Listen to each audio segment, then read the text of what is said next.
My name is Weibing, and I'm doing a PhD in French. So I work on Anglophone and Francophone Caribbean literature, and my focus is on representations of Asian migration and indentureship in the literary writings. And today, with CRASSH support, I'm honored to invite Professor David Dabydeen to talk about his newly released novel, Sweet Li Jie. And so let me introduce our speaker. Be brief. Yeah, okay. Professor David Dabydeen is a Emeritus professor at University of Warwick and is currently an honorary fellow at Salvaging College, Cambridge.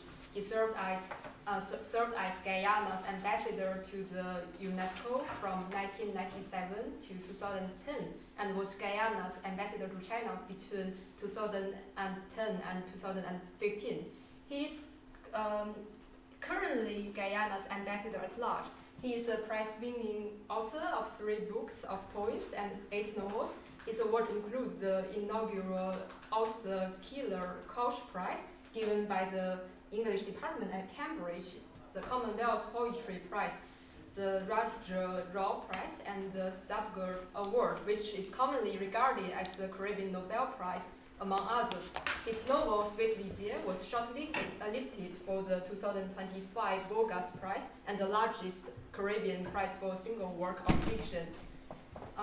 So today we are talking about this novel. I'll just give like 2 sentences of short introduction. So this novel is really like rich and so interesting that it's something that I cannot really stop reading upon starting with it. So on the one hand, it describes the Chinese peasant's life and the social upheavals and foreign imperialist intrusion in the 19th century China, while also offering glimpses into social conditions in China. On the other hand, it traces the traveling story of a Chinese textile merchant and portrays his interaction with Indian, African, and native Guyanese populations in the post-emancipation Guyana. So if we can start, our structure will be I will first have a few questions with Professor David Dabydeen, and then we open up the conversation to the floor, and then after 5:30 we can have a kind of a book signing, and so then that is my chance to share my joy of reading this novel with you guys, but no obligation. I think we can have some, there should be coffee outside. Feel free to leave for a few minutes and chat over coffee. So the first question, if I may ask, so David, so what is your motivations for writing this novel with a Chinese protagonist in Guyana? So I heard that you lived in Beijing for 6 years when you were Guyanese ambassador. I wonder whether that is the starting point of your writing journey of this novel. Right. Well, thanks. Thank you, Weibing. Now, why did I write about Chinese? I had a PhD student at the University of Warwick. I was her tutor, supervisor, and she said to me, her name was Anne-Marie Leloy, Jamaican, Canadian, Chinese. And she said to me, David, you write about black people, don't you? I said, yeah, that's true. You write about Indians? I said, yeah, that's true. She said, you never write about us, the Chinese. So, in a sense, I felt ashamed. And I suppose this kick-started this novel. But living in China for 5 years, not 6, 5, you kind of feel obliged to, as a way of, in a sense, being grateful to China for hosting my visit and hosting my country. You felt obliged to write something about China as an outsider. I think once you're aware that you're an outsider, then you can write. And in any case, I've never believed in ethnocentricity and centricities, I find it very boring just to write about people like myself, And I always thought that writers should be more, instead of being ethnocentric, you should be eccentric, I have to say this novel is not in any way historical. It has the backdrop of the 19th century, which is the century of humiliation. So what I did, instead of writing history, a historical novel, I just started with 3 epigraphs, right? One was from Tang Yu, who was a court official after the Second Opium War in 1860. He said, the British and other foreigners came, there was a sudden collapse, all we built over centuries suddenly collapsed. We are all reduced to coolies, circus performers, concubines, customers, Christians. So that's the backdrop, and that's more or less saying, well, you know, you could fill it out as the reader, yeah? And then I go on in terms of Guyana, Sir John Gladstone, who was one of the major slave owners in Guyana and the Caribbean. And he said, the Negroes have left, but my lands are now lush with coolies. So that's the kind of, that was just, the epigraphs were saying, well, that's the background. I'm not going to give you any more historical information. It's not a social realist novel. Now, being in Beijing, I want to say, if I may, what I learned that you don't learn in the newspapers in the West. First of all, when I was there, the World Bank reported that China had removed 400 million people from poverty. 400 million people. And now, the World Bank's latest report is that China has now eliminated poverty. 800 million people. Is that not human rights or what? You know what I mean? And the World Bank said it is unprecedented, only took place over 40 years, unprecedented in human history. So that's not me, that's the World Bank. And the enormous effort to respond to the populace over the issue of corruption. Oh, I didn't see you, Mike. Hi, Mike. Now, when President Xi Jinping, should I read what he said very briefly? Yeah? Look, I wouldn't read it.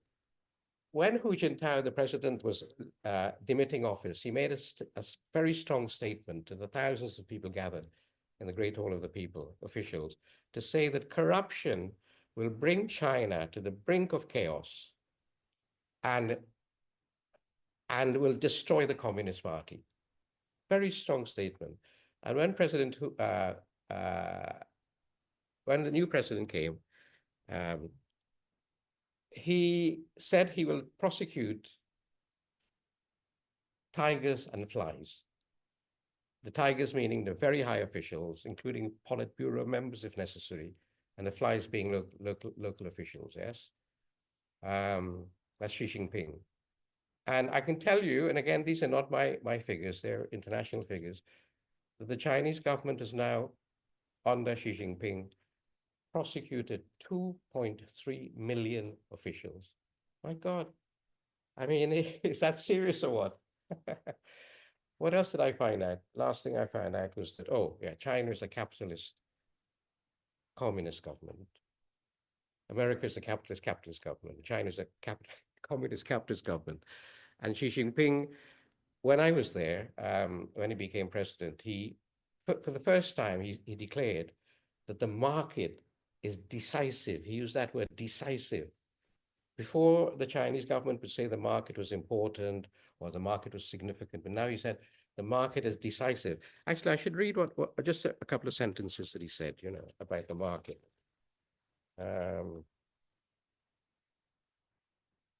Yeah, he said,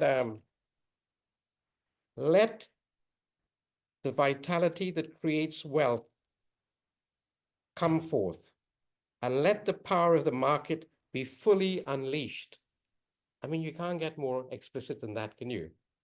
And again, I quote the World Bank, saying that in 40 years, the exponential growth of the Chinese economy, also unprecedented in human history. Isn't that amazing? So yes, we can talk about many other things about China. I just wanted to bring that to your attention that because it's not widely reported when we talk about China. Let me see. That's about it really from what I learned. Those are some of the important things I learned about China. The last thing I should say is that when new ambassadors arrive in China, they're given an audience with the president, 10 minutes or so. You can say anything you like. And then you're also given later on an audience with the head of the Communist Party Protocol Division in the headquarters of the the Communist Party in Beijing. So you're given a 1-hour lesson. You're sitting there quietly, and the high official is speaking to you in English. And well, it was late afternoon. I was getting a bit tired and a little bit bored, I must admit. And it was kind of, yes, oh yes, you know. And then I woke up when he said, and during the Cultural Revolution, there was such chaos in the country that we were brought to the brink of poverty, and the country could have disintegrated. Bloody hell! I mean, you read about it in the newspapers, but when it's told to you by the mouth of a very high agent in the Communist Party, you do sit up, you know. And then he went on to tell me about the decade of what it was called a new enlightenment after the termination of the Cultural Revolution in 1976, the arrest of the Gang of Four. There was a movement among writers and intellectuals backed and supported by the Chinese government called the New Enlightenment. You can Google the New Enlightenment in China, and it'll tell where they were encouraging ideas and free speech and moving more towards the kind of Western way of conceiving of liberal democracies. The last thing I should say is that I grew up in Guyana as a boy. I left when I was about 14. But like all children in Guyana who went to the matinee, the cinema, we grew up on Hollywood films on this great villain, Fu Manchu. Do you remember Fu Manchu? You're too young to remember Fu Manchu. He was an evil Chinese pseudoscientist who wanted to destroy the West. I'm sounding like Trump here, right? He wanted to destroy the West and control for China to control the world. So when I went to China, these childhood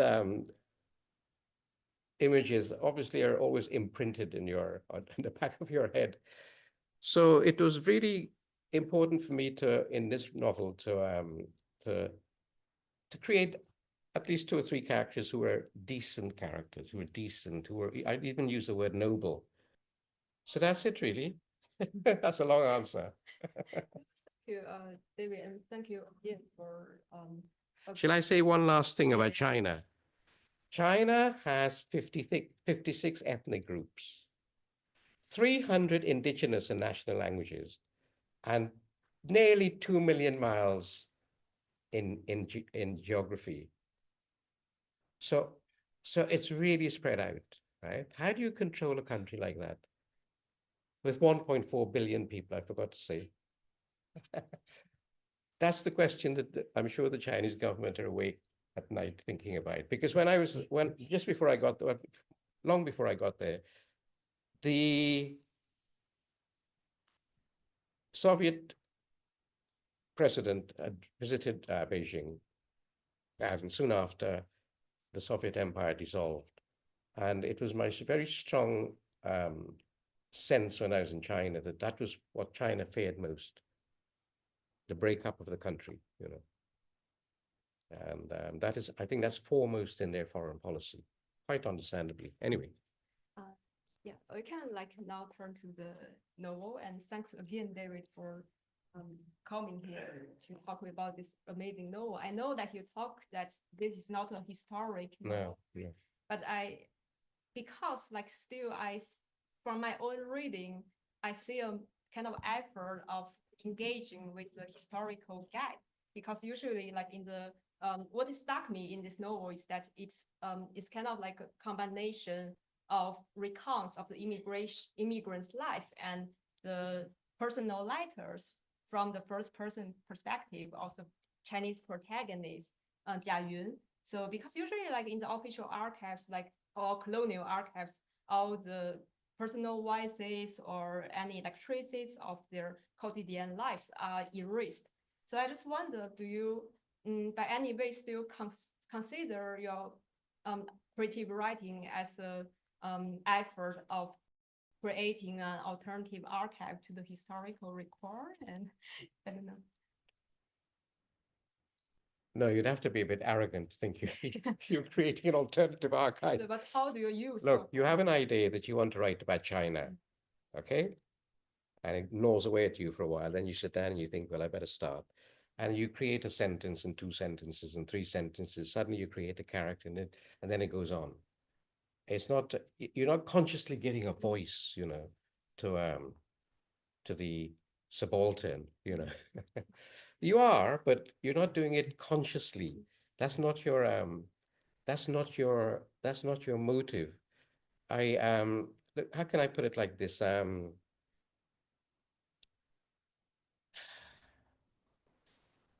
don't think I hope the fiction that I write is not about grievance, you know. Because I learned on the 50th anniversary of Tagore's death in India, Tagore, Rabindranath Tagore, I'd invited a couple of Irish writers to Warwick because it was Yeats who made Tagore very well known in Britain. So I invited a couple of Irish writers, and one was Seamus Heaney, who before he won the Nobel Prize. And afterwards, we went to a curry house for a curry, and had some whiskey. And I said something, and he said, no, no, no, no, no. He said, no. And he handed you a gem. You know, when somebody gives you a diamond, he gives you a diamond just like that, spontaneously. He said, David, there's a difference between the expression of grievance and the expression of grief. You know, grievance is I'm black, I've got a big nose, I'm Guyanese, you imperialists have sat on me for years. That doesn't necessarily create good fiction or good poetry. Whereas grief is King Lear, isn't it? It's about love and loss and death and the big things, you know, which you can write about using, in my case, the peasants, the village people in China. Yeah. So it's not about I mean, literary critics, I'm hope will say, oh yes, he created an alternative archive. Great, right? But it's not foremost in your mind.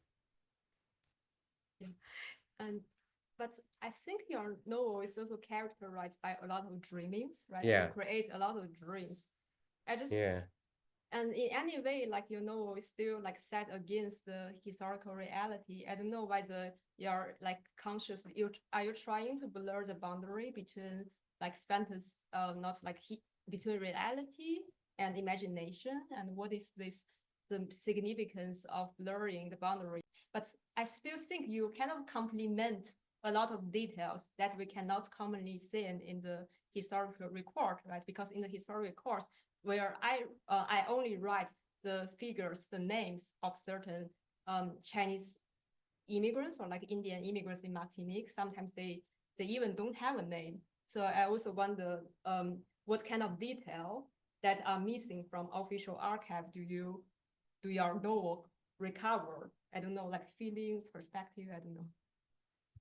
Well, you know, Weibing, just to pick up here from your last question, yes, it is very rare to find the voices, 19th century or early 20th century voices of the coolies, the Indian indentured laborers, or before then the African slaves. They're not, their voices are not heard, except maybe one or two times when they're court cases, and therefore what they say are transcribed, reported. They would speak in Creole, but it would be transcribed. So it's very rare to come across the living voices, as it were, of the ordinary people. You have the British African writers, African American writers in the 19th century, 18th century onwards. But so yes, when you do write, as I think Toni Morrison said, yes, she does write to give voice to people who are normally not heard. And in reply to your second question, I've forgotten what it was. Sorry, it's just like, what is the role of the dreaming in your novel? Yeah. I don't know whether you're blurring. Well, I'm not very good at social realism in terms of social realist novels, and I prefer sort of maybe not magical realism, but realist magicalism, and I like the idea of writing about, say, a historical situation, but in a perverse way. I tried in one of my novels to aestheticize slavery. How can you aestheticize slavery? How can you have an aesthetic about slavery? But I gave it a go, And so it's just being challenged in this particular novel to try to move as seamlessly as you can from reality to the dream state and then back to reality. And even when I read the novel in preparation for this meeting, even I was surprised. Even I was a bit, oh, is this real or is it the dream going on? Um, but yeah, that's just a technique. That's just a technique that I use. Yeah. Thank you. Um, and if I may, I also want to read two short sentences from your novel. So the first sentence is that the British cunningly separating the coolies from the Congos from the blacks. Oh yeah, the blacks. Yeah. Encouraging them to suspect each other so as to better rule over them. And the second sentence is that everybody in the colony is a thief. Every race is thieving from the others and among themselves. So based on my personal reading of these two sentences, I have the feeling that you consider the interracial tension and including the Afro and Asian tension after the arrival of Asian indentured workers in Guyana this is a systemic issue that stems from colonial division.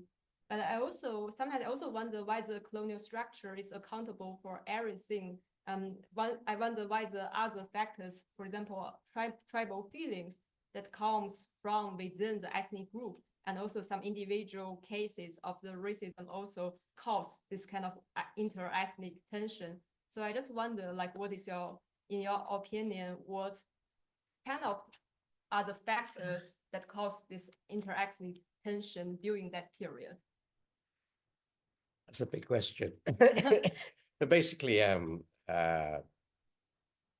let's talk about British Guyana. So 1838, slavery ends. The plantation owners have predicted that and prepared for that. And so they've shipped 500,000 Indians to Guyana and Trinidad, and a whole lot of, from 1853, thousands of Chinese working in the plantations, and then Portuguese from Madeira. And then you have, how do you control those people? The best thing to do is to do a divide and rule policy. So when the freed Africans went and strike 3 or 4 years after emancipation, they wanted the women not to go to work, the children certainly not to go to work, and they wanted better housing and better conditions. They succeeded. The plantocracy surrendered and gave them more or less what they wanted. A few years later, they went and strike again, and they lost because the Indians were there to supplant them, the Chinese were there to supplant them, and the Portuguese were there. So there's always been friction between the African Guyanese and Indian Guyanese because the Indian Guyanese are very, very, they're numerous. They're the majority of the population. But the hostilities go back to the fact that they saw the Indians being brought in as scab labor. I don't know whether you know that term, scab labor. And so it's continued up to today. Obviously, not as now, very occasionally you get violence. Very, very occasionally that you get sort of inter-ethnic violence. Because we don't have an army or an air force or a navy. We've never been to war. We don't have an experience of these grand issues. We did send some soldiers over to fight in the First World War and the Second World War, but that's about it. So there are ethnic divisions, but Guyana's always had a kind of a one Guyana policy, one people. Our national motto is one people, one nation, and one destiny, and that's what we aspire to. I should say that that unification could work for two reasons. We are now one of the richest countries on earth per capita because of, unfortunately, but here it is, the discovery of about 12 billion barrels of oil overseas, in the seas offshore, and millions of cubic feet of natural gas. And there are less than 1 million of us, there are 800,000 of us. So when I'm speaking to you, I'm not speaking as a human being. I'm speaking as 3,000 barrels of oil. You're looking at 3,000 barrels of oil, right? And what is really interesting about this new wealth is that the two major oil companies who are doing the drilling and all of that, right, exploring and drilling, are CNOOC, which is China National Overseas Oil Corporation, and Exxon, the American company. It's the only place on earth I know where the Chinese and the Americans are really powerfully welded on the oil business. But I should say that we offset the pollution that will be made by oil, which the oil is all mostly sent to USA and Europe to replace Russian oil. We have a rainforest as big as England and Wales put together, and a bit more, few more millions of hectares. And it's a rainforest that is intact. It is probably one of the largest intact rainforests, and it's a great carbon sink. And we get more money from keeping the trees on the ground than cutting them down, because we can now access, as we did last year, 800 million US dollars in carbon trading, in offsetting carbon. And I see that, who are the phone people again? Not Amazon, your iPhone people. Apple are now going to Guyana to say, don't, we're polluting here, but here's some money, you keep the trees, right? So there you have the oil and gas, and you got the trees. And what was the question? My question, yeah, that can follow up on my next question. If I understood, so you meant that the interethnic tension, they are largely caused by structural issue, right? Oh, I see what you mean. Yeah, well, look, everybody's getting money now. It takes a bit of time to trickle down. But by building, say, 13 new hospitals, 4-lane highways, unknown in Guyana, 4-lane highways, oh God. Schools, roads. The Chinese are building an enormously impressive bridge, one of the longest bridges in South America across the Demerara River, and so on. Everybody's got work, the only people who don't work are those who choose not to work, because maybe they get money from their families sent from America and Canada. But no, and so therefore, in a sense, the oil will lubricate ethnic tensions, hopefully. Thank you. And the next question is actually a follow-up, because I think I read in your novel a lot of storytelling about interethnic intimacies, bonding, right, and solidarity, and that can kind of unsettle the racial barrier that stem from colonial structures, colonial rule of division. I agree. 20% of Guyana now, 20% of Guyana now are people who have dual heritage. Yes, 20%, which is extraordinary. With marriages between Africans and Indians, Chinese and Amerindians, yeah.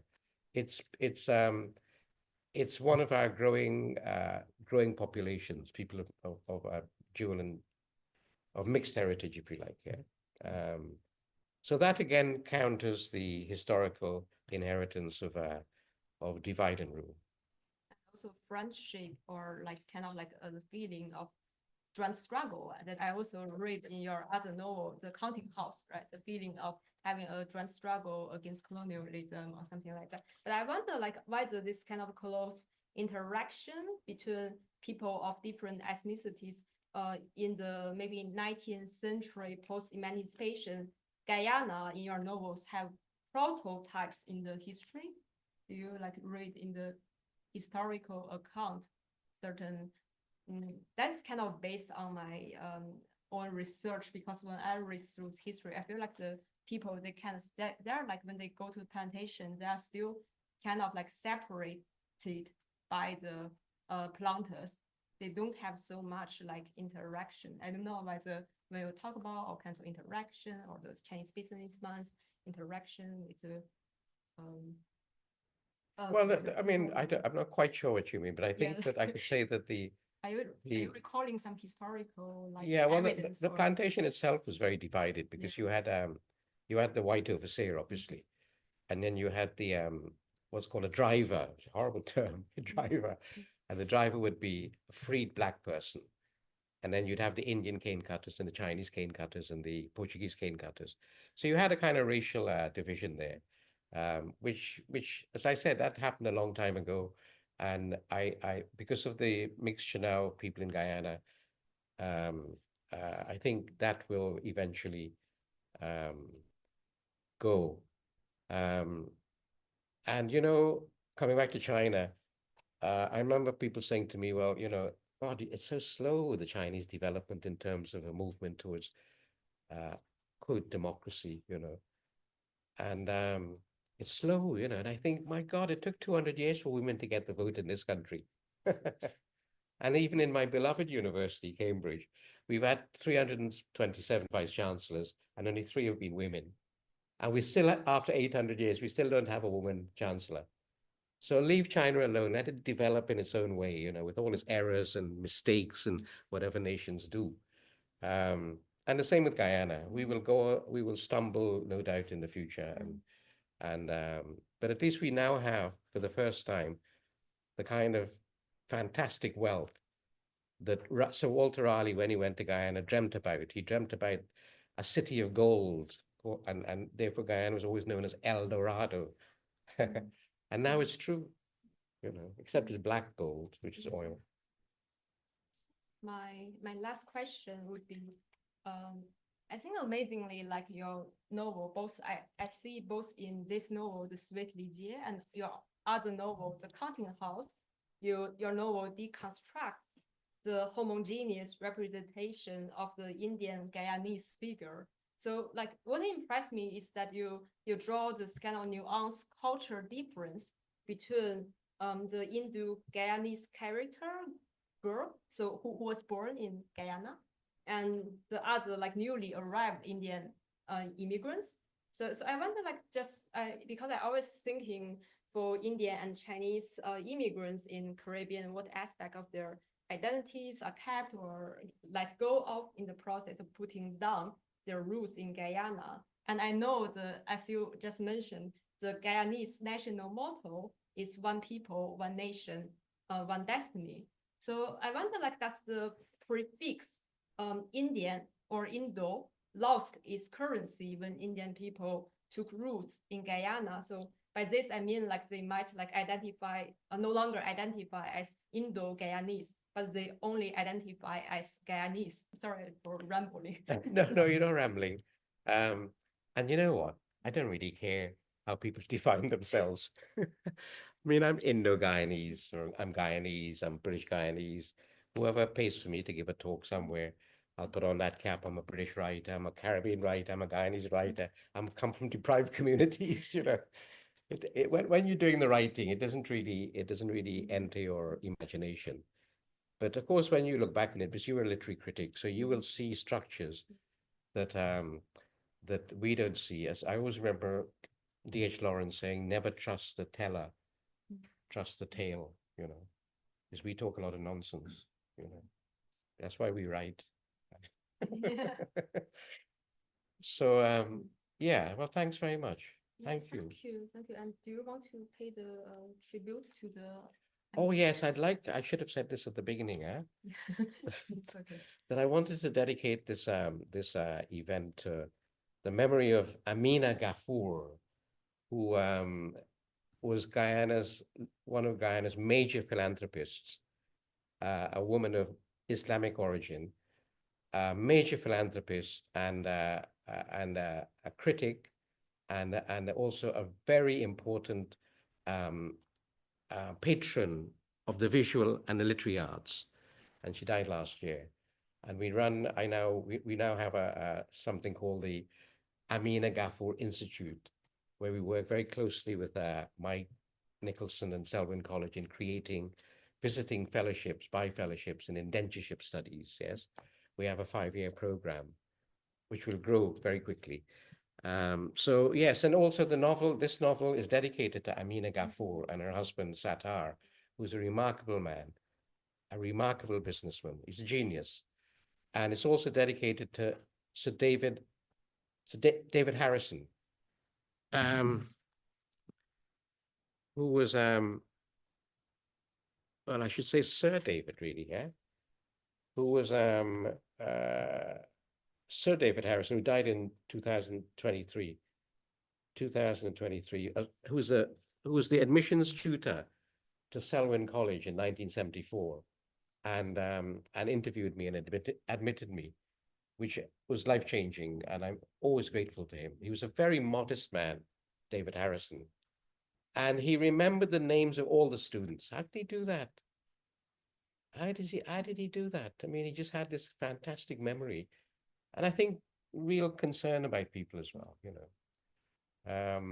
I can't remember why I said that. Or you said who to dedicate this to, yeah. Yes, Yeah, yes. yeah, And yeah.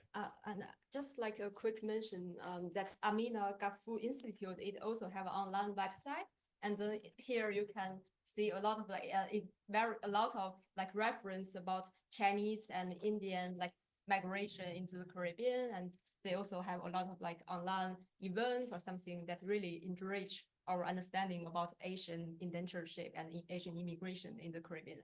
So I'm very grateful for that. So do you want to like just read a few paragraphs from your novel before we move on to the, I think you mentioned. Well, in this novel, what I wanted to do, having spent 5 years in China, I remember spending a memorable afternoon with one of your calligraphers, very well-known Beijing calligrapher. And I saw him, and then he took out his brush and the ink wash, and he did wonderful, amazing, amazing. And then later on, you realize that it's the ink wash, it's how heavy or light it is that gives meaning, tonality to the image. And so what I did try to do, maybe unsuccessfully in the novel, was to try to get a Chinese aesthetic when I'm describing the Chinese landscape. I just do and then finish. No more detail. That's it, right? And I tried that with some of the characters, just a sketch. Is it called feng shui? Is it called feng shui, the Chinese art? Feng shui is a mode of landscape painting, which also uses ink and wash and sometimes pigments. And it was just almost like impressionism or what we call here, yes, impressionism or abstract expressionism. Yeah. And so I tried that out in this novel. But it was nothing new to try that out, because way back in the 18th century, when there was when there was a great taste for Chinese artifacts, Chippendale, Mr. Oakman himself, the furniture man, used Chinese aesthetics. You know, if you look at some Chippendale chairs, it's called a ball and claw, a ball and claw. The Chippendale borrowed from Chinese furniture. And the ball represents, the claw represents the dragon, and the dragon represents the emperor. And the ball represents something really precious, yes, which is being protected against evil. But all of those ideas that Chippendale had and incorporated into his oak. Oak is so essentially British, isn't it? But incorporated that into his furniture. So of course we've all been experimenting with each other's aesthetics. Sounds vulgar. But so I tried that out in the novel, you know. But I wouldn't read about that. You want me to read a page? If you Not really. we can, yeah. That's kind of like a don't spoil the novel. Yeah. I'll just read the beginning where I just, as I said to you, start with a sentence and then it continues. I'll just read oh dear. I'll just read a couple of pages which introduces the main Chinese characters in that you know, in the calligraphy style, and then they're expanded a bit more later on, right? So here they're just little brief sketches. My bicycle. This is a young girl of 15 who has a bicycle and was cycling and falls down, right? My bicycle, sweet Li Jie cried. In the second before toppling to the ground and hitting her head, wind whipped up dew, roadside plants sneezed, were uprooted in the sudden storm. The second stretched out, she saw her plums tossed in the air and scattering, dozens of plums, the day's sucker, 2 yuans. 2 yuans for noodles, salt, pepper, even a piece of bone with some meat clinging to it. If Butcher Shen was drunk and his knife, perfected in the battlefield, failed to scrape off every shred. Butcher Shen, normally she would tremble when thinking of him, but not in the second which seemed to stretch into a season as she fell. Neither Butcher Shen nor the loss of fruit and the day's livelihood affected her. By bicycle, she cried, before falling into unconsciousness. It had been nearly a year since the bicycle had become hers, a gift from Suta Juan, whom she had spurned. The sweet was her mother's doing, to entice her out of despair, which was sweet Li Jie's sickness. The girl's head crawls with lice. They have put goo into her mind. Can you rid her of the poison? Ma Hongniang pleaded. The village doctor, Du Fu, promised he would, in return for 25 yuans paid over 5 months. It will take months to purge her thoughts and bring her back to laughter, Du Fu said, holding out a ball of herbs mixed in the gallbladder of a dog. It is not just lice, but demons. Ordinary medicine can't purge her on its own. She has to dream away demons. I will give you this special herb, boil it in water and give it to her at night, not to drink, but to breathe in the vapors. And when the sun comes up, give her a different herb to make her daydream. So that's hence the dreaming in the novel, right? Will you make her a child again, a sweet child? Will you take 2 yuans and some plums? Ma Hongniang asked in a mournful voice. She knew Du Fu was a quack who demanded too much of the villagers, all poor except rich beyond dreams Wan Changling, who was richer by far than Quack Du Fu. He owned the land which they tilled for a sickly living, blood rents drawn from them week after month after year. I will cure her, Quack Du Fu lied.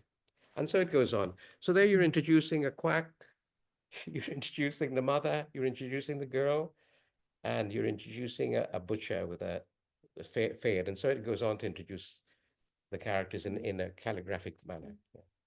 Thank you so much. That's It's really beautiful. And maybe let's first ask maybe 3 questions from the room. And I know there are a lot of online audience also. So is there, and then like we shift to the online audience. So is there anyone who wants to ask a question? Hi, Roberta. I'm quite impressed by your interest and also your love in Chinese culture and also promoting Chinese culture to the world in the novel. So I'm just wondering, because you chose Li Jie, sweet Li Jie, right, as your main character, and also you have mentioned a lot of Chinese characters. But I'm just wondering why you chose the names. Because in Chinese culture, every name actually bears substance. Yes. Yes. Yeah. No, my Chinese translator friend advised me on some names.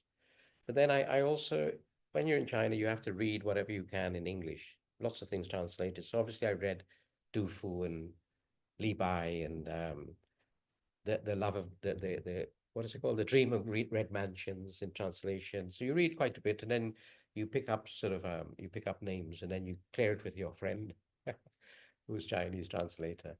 But I wouldn't say I'm an apologist for China. I just state what I saw and experienced. And I try to back up what I experienced by quoting the World Bank, or sometimes I'd quote the British government itself, Chatham House.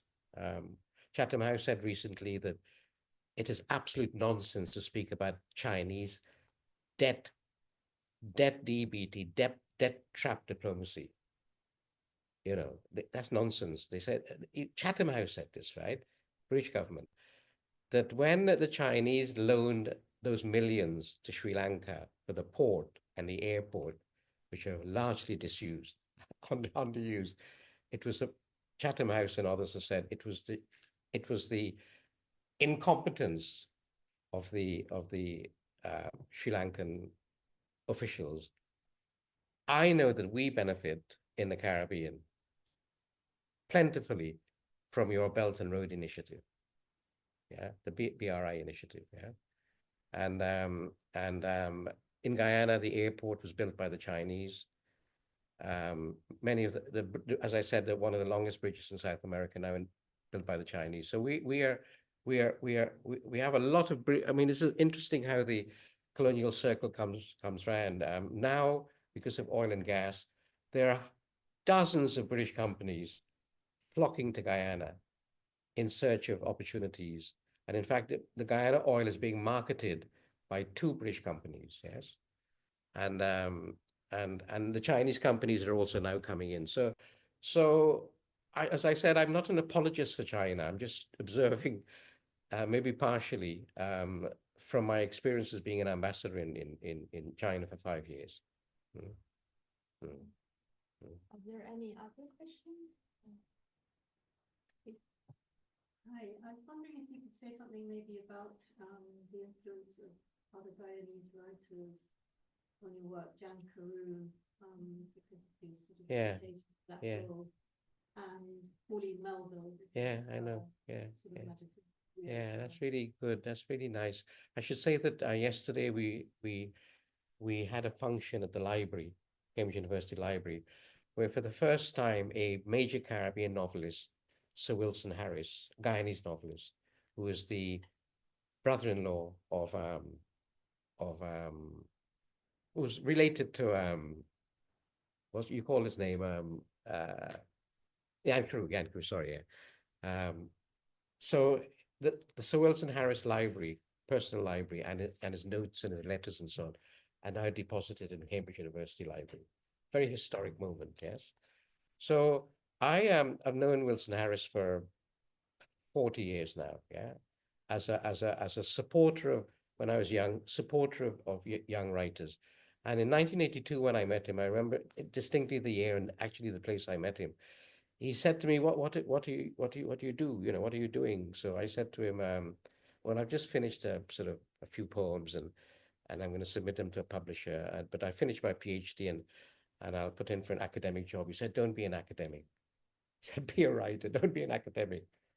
You know, what fantastic advice, right? But of course, you have to be an academic because you have to eat and pay your bills, right? But yes, I've known him as a man of tremendous generosity, but much more than that. Everything I write is undoubtedly influenced by Harris, in that I'm not really, as I said, not interested in social realism or the novel of pathos. You know, I'm more interested in the surreal or the imaginative or the magical or the dreamlike consciousness, you know, what Harris calls the language of the unconscious. And that's all Harrisian. Hmm? Hmm? Yes, Mike.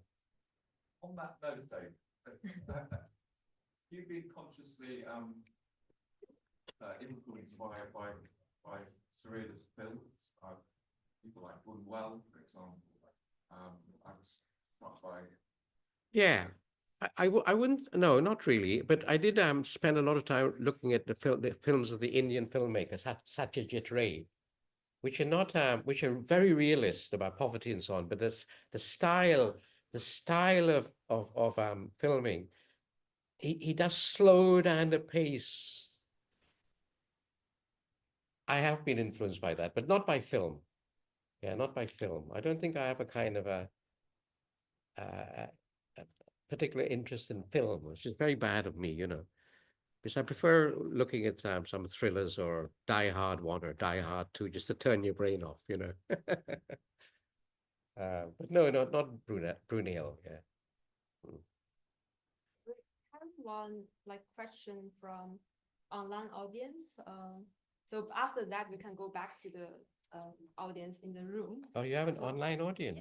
Oh, I didn't know that. I would have said more sense. I would have talked more sensibly. No. like both of us know him. Like his name is Scott Ting. Oh, Scott, say hello to Scott. Yeah, hello. Yeah. Scott, yeah. So he is also like an amazing like Guyanese writer, researcher, playwright, and poet. Correct me if I didn't like these other titles. And he also worked on Chinese Guyanese writing. So he said he wonders if old Tai Kim was the inspiration behind the reverend. I'm also curious about his thoughts on the muse of history. There's a balance between history and imagination that is Enviable. Tell him that I'm meeting him next week in Guyana. Right? yeah. I'll be there at the end of the month. Yeah. So I will meet him and we Yeah. can talk about fiction if he wants. I prefer to talk about something more pleasurable. Yes. Yeah. Other question from I found that here actually several novels from also for example Indian writer Ghosh and Yeah. Sure. Yeah, definitely. Yeah.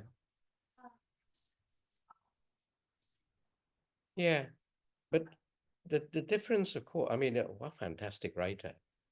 3 novels, and indentureship, and the Opium Wars. But he writes in a mold of social realism.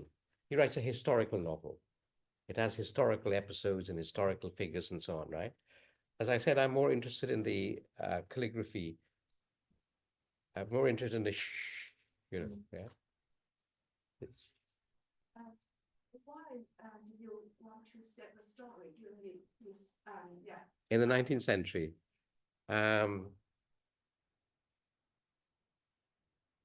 Because I was very aware in China about Xi Jinping's Chinese dream. This catchword.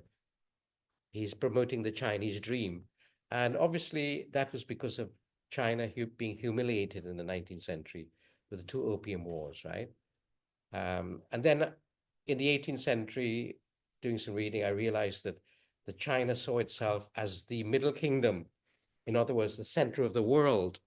And when George III sent an envoy to Beijing to meet the emperor, a man called anyway, I can't remember his name now,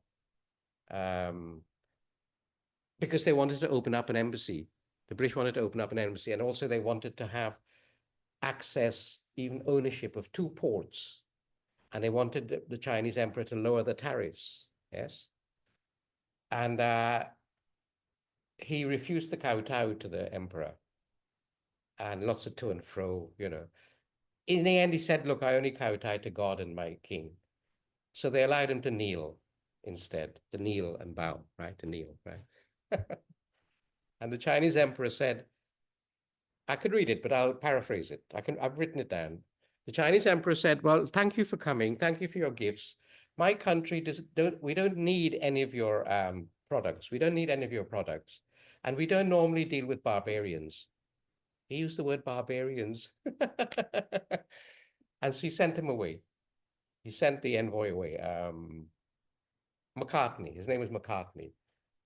He sent him away because China had this enormous feeling that it was the center of civilization and everybody else were barbarians. I don't think they meant barbarians in a nasty way.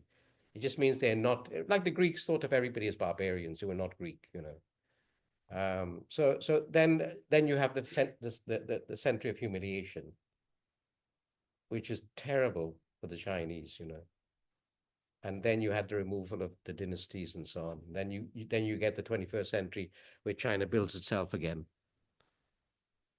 on the world stage, So that's why I said it in the 19th century. I didn't want to deal with the politics of the 20th century, Too complicated, yeah. That's smart idea. And are there other questions? Or? The 19th century is also the era of colonization, where the Europeans met in Africa, where the Europeans met in Berlin. The Europeans met in Berlin and decided, we'll take this piece of Africa. Oh, which piece do you want? Oh, you want that piece? No, no, we would like that piece. Let's give you this piece instead. They carved up Africa. You know, literally. There's a famous French cartoon at the time of this European bloke with a big cake there, and he's cutting the cake in portions, right? That's all fascinating, isn't it? Mm. You can't understand the 21st century if you don't know what happened in the 19th. Yeah, yeah, I think so. We wouldn't understand Xi Jinping today, President Xi Jinping's Chinese dream. You think that was arrogant? No, it's just saying we want to recover what was lost to our selfhood and self-respect and so on from the 19th century. I mean, you're being invaded by everybody. The Japanese, the British, the French, the German, anybody who could get in there. And why did the emperor send him home? Why would he lower? I mean, this is almost like tariffs. It was lowering the tariffs. The emperor said, no, I will not lower tariffs.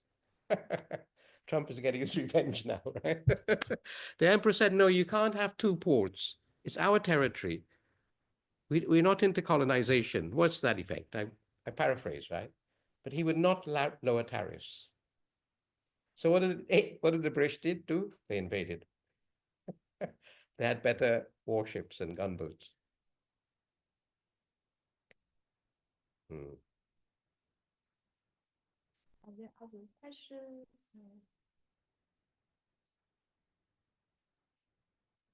Well, thanks very much, Weibing, for making this effort. We can also continue our conversation, but I really want to hear from the audience about. So maybe like we can. Yeah, I do. I'm in your hands. Yes. Your question. So actually, like because you not only write about slavery, indentureship, but you also write about slavery, right? And you do also did a lot of reimagination of the period of slavery. Yeah. And I know that in the studies about slavery, there's kind of like a continuity or connection between past, present, and future. So they would think, for example, Celia Hartman, like a Black feminist who write on colonial violence, like she said, to remember slavery is to imagine the past as the fabric of our own experience and to seize hold of it as the key to our identity. So we can say like the scholarship on slavery, they do emphasize on the importance of imagination of the past to make sense of the present and to the also for the future state. Yeah. I just don't know whether when you reimagine the indentureship or the experience of Asian indentured worker in the past, whether it have this kind of same weight for your current, like for the current cultural identity of those descendants of Asian indentured workers. If that makes sense, is there also like a connection between we project into the past, we imagine that kind of shape our identity in the present, and it also give us future? Yeah, well, the mathematicians have something called differential equations, which my understanding is that you can't understand the now unless you certainly can't understand how the equation will end until you understand its past, Now, I have two teenage children, and they frequently say to me when I'm on the phone to Mike Nicholson or to somebody or talking Zoom, Daddy, you go on about bloody slavery and indentureship. My God, you're boring. Get a life, honestly, right? So that's why I don't try to write in a kind of a realist manner, Then I dedicated the novel to my wife. Has she read it? No. That's after 22 years of marriage. That's what happens. No, but your question was about why that's slavery and indentureship, because I also did some interview with the descendant of indentured workers, and I asked them, so what is the how like the experience of their ancestors as indentured workers still matters for them, right? Do they still matter for their cultural identity, the current no, identity? Like I see what you mean. No, let me tell you honestly, with great honesty, that your grandparents and I was lucky enough to be alive when my great grandmother was alive and my great grandparents, because they marry young. Indian people marry at 14, in Guyana. They never, ever, ever mentioned anything about India or the past. Never, never, never. I didn't know the word indentureship existed until I was at Cambridge studying something or the other. I came across the word indentureship and I thought, bloody hell, and found that it was about me. Why? They were ashamed of the past. It's shameful to be a descendant of a slave, or in case of indentured workers, semi-slaves. And what were they fleeing? They were fleeing famine, they were fleeing poverty, they were fleeing exploitation, and above all, they were fleeing the caste system, which is the most horrible class system invented by humanity, whereby if you were an untouchable, a Dalit, you can't even walk in the shadow of a Brahmin without being beaten. And so a lot of the people who fled from, I wouldn't say fled from India, they were shipped from India to be exploited as labor, but they signed up, many of them signed up, so that they could escape moneylenders, caste nastiness, and so on, right? And poverty and frequent famines. A lot of the famines were not real famines, but they were about the British colonial failure to distribute food properly. But that's another matter. So they're ashamed, that they come from that past. And a lot of them made up their surnames. So when they're going on the boat and the Englishman said, or when they arrived in Guyana and the Englishman said, "What's your name?" They're not going to give them a low caste name, are you? You're not going to give them an untouchable name. You'd give them a nice name like Samaru, which is high caste, right? Or God, lots of other I don't know the high caste names. So people are recasted, yeah. And I think people are also ashamed of their background of religious hostility. And in a peculiar way, as soon as they got on the boat, the boat captain didn't give a damn whether you were Hindu or Muslim. You had to eat together for the first time. Hindus and Muslims had to eat together. They had to eat whatever they were given, right? And religion didn't matter at all. So by the time they got to Guyana, put it this way, today in Guyana, there is absolutely no hostility between Muslims and Hindus. It doesn't exist. It is not part of our national consciousness. We lost it 200 years ago, So yes, because we were ashamed of our past, we didn't speak about it. And it's the great-grandchildren coming to England in an ironic manner, reading history books that through which they learn about their past. Yeah, I do agree with I have you. no idea which village I come from in India. And my friend said to me, if you're going to, and I have no desire to find out, but my friend did say to me, if you're going to India to find your village, choose the best one. Choose one with electricity and running water and flush toilets, right? Yeah. I'm not romantic in that way. Sorry. Yeah. No, sorry. I do, yeah, I understand your point, but I just wonder why this kind of a culture, I don't know, because maybe it's not the case in Guyana, but in some other places, like in, for example, like Guadeloupe or Martinique, you can see that the Hindu descended population, they are not the majority population. Yeah. Yeah. So I don't know, like I think last week I was listening to going to a conference, and a scholar, I hope she wouldn't mind me mentioning her name. So Apri Pukan, like she was mentioning that the fact that some like Hindu Guadeloupean artist who grow up not knowing that she is of Indian descent, Yeah. because her family hides the fact that she is of Indian descent from her, because the fact that like Indian or Hindu culture or tradition is not mainstream in Guadeloupe.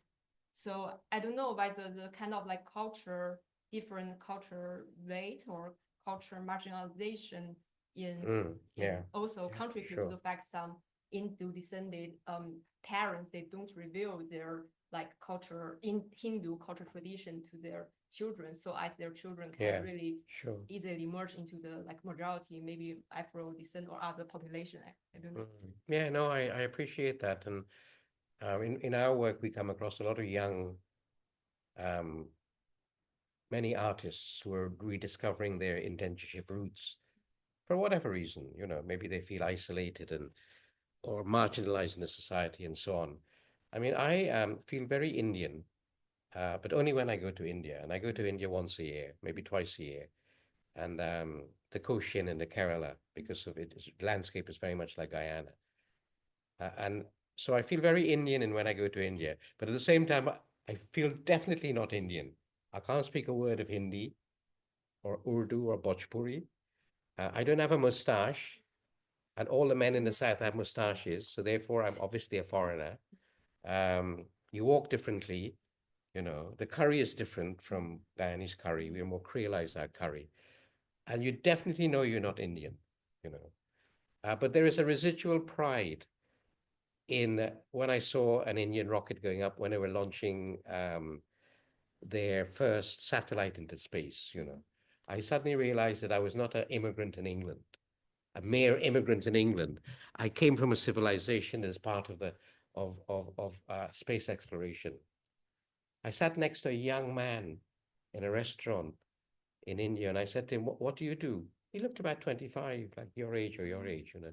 So what do you do? He said, oh, I am in charge of the missile system in the south of India.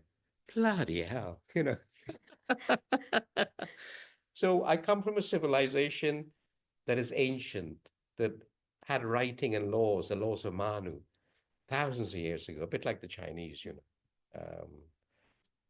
So that's the kind of pride, but it's not a kind of a ethnic pride. I might have like two more questions, but before that, do anyone in the room have more questions based on the previous discussion?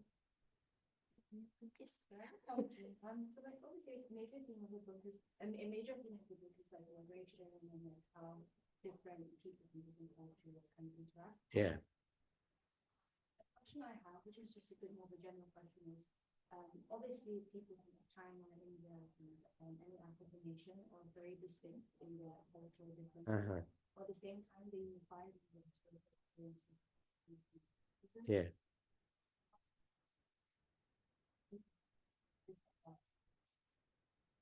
Breakdowns, those things that divide them. Yeah.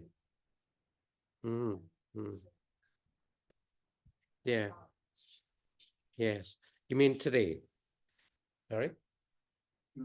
Repeats the question. Oh, repeat the question? Well, if you could summarize. Oh, yeah. You're saying that how can we, coming from different cultural backgrounds and different ethnic groups, today, how can we interact in terms of intercultural activities or discussions or conversations or friendships or falling in love, you know?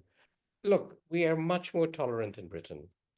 And in a city like in Cambridge, we have so much educational resources and so much diversity that you're so fortunate to be in Cambridge. The taxi driver that brought me to Selwyn last night, to the library, he said he was Turkish. I said, do you like Cambridge? He said, oh, I love Cambridge. He said, people are so intelligent and tolerant to each other and so on and so forth, right? And he said he went to London a month ago and he was 2 hours and he came back. He said the place was chaos. So I do believe that because of the university, there are certain values there that I'm really grateful to have been part of the Cambridge family. And as soon as my kids grow up, they're 18 and 15, as soon as they disappear to their wherever, I'm going to move back to Cambridge. So there is space here. And there are a lot of people on the middle and the left of government who appreciate diversity, inclusivity, and so on, right? And want to remedy the imperial past, or to acknowledge it, not to remedy it, to acknowledge it. Yeah, I don't myself believe in reparations, except if it means, though I did go on television, argued for reparations for indentureship, because I thought if everybody's getting, let's have a bit as well. But reparations only in terms of, if we can just have reparations only in terms of acknowledging our history. Look, this happened, you know, and it stopped happening at a certain time, you know. So yes, there is a lot of space in Britain for anti-Trumpian togetherness, you know. You must have found this in your own life, in your own experience of Cambridge. Yeah. Sorry, Homerton. Well, you got a master who's David Woolley Homerton, who's a Caribbean of Caribbean origin. Yeah, yeah. All you need now is to appoint I'm making a plea for the Guyanese, my fellow Guyanese, Gina Miller. We need a woman chancellor, and there are only 2 women candidates. One is a bit lightweight. You can edit that one out. She's a comedian, and she stood for chancellor. She was chancellor of Portsmouth University, but I don't know why she wants to be. Anyway, that's my plea for Gina Miller, if any of you have a vote. Yes, I think, like, is there any other questions? Yeah, I'm thinking about which question I should ask. No, I should actually say one last thing, which is I inadvertently, I nearly made you see, when you speak in China as an ambassador, you're speaking for your country. You've got to be very careful not to put your foot in your mouth. Really. And when I got my audience, 10-minute audience with President Hu Jintao, I had to speak about Guyana. You have to. And so therefore I spoke about the best of Guyana, which is that we won the United Nations Environmental Prize, the president, for being a champion of the earth, right? And the Time magazine had described him as one of the leading environmentalists. He was instrumental in setting up the Climate Change Fund for the United Nations, and he was nominated for the Nobel Prize. And so there I'm talking about Guyana being green and pure and clean when there's big smog outside. You know, one of the live issues at the time in China was pollution. The Chinese government was really seriously concerned about it, and the people were, right? And when I left the meeting, I thought, my God, I must have insulted the man. There goes our foreign aid. There goes our concessional loans, right? But it wasn't. I mean, you're allowed to, once you don't say things with aggression and intent, then you're not insulting anybody. You know, once you're not aggressive and arrogant, you can actually have some very good conversations about very sensitive subjects. Once you're diplomatic, you know.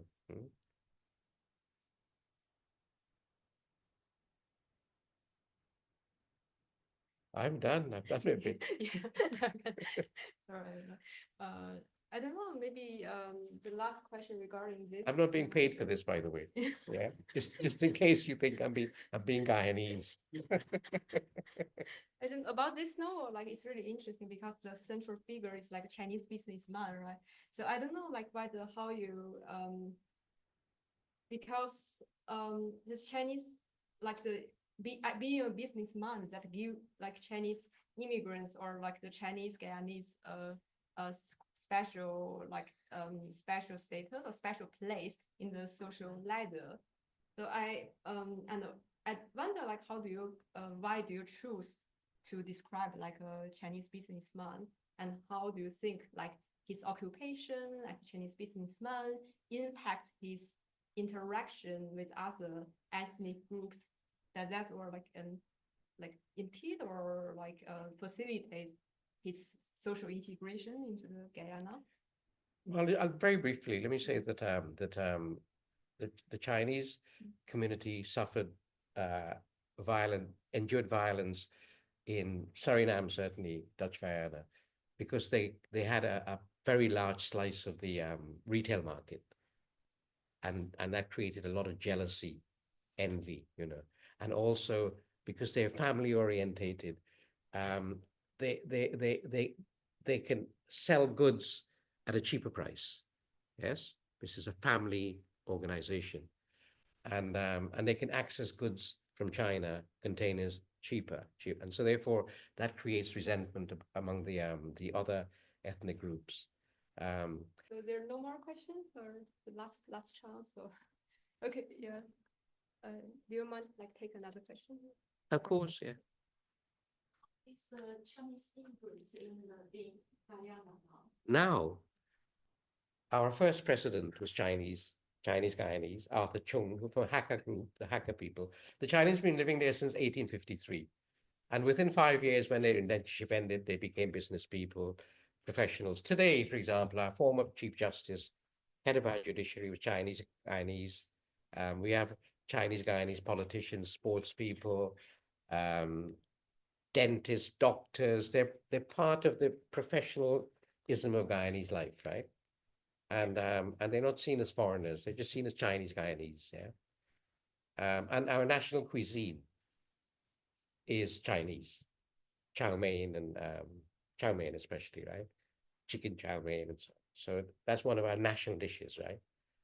And when the Chinese companies come to Guyana, they do feel at home because we've got so many Chinese there, you know, and they've been there 200 years, you know. So it's a pro-Chinese, it's a pro-Chinese country, as it is pro-American as well, because we have to be pro-American, because we're in America's backyard, you know. And America is defending us against Venezuela. America said to the Venezuelans, leave Guyana alone, otherwise the consequences would be great. And knowing Trump, that means bombs, right? Yeah. Yes. Thank you everyone for coming. Thank you. Okay.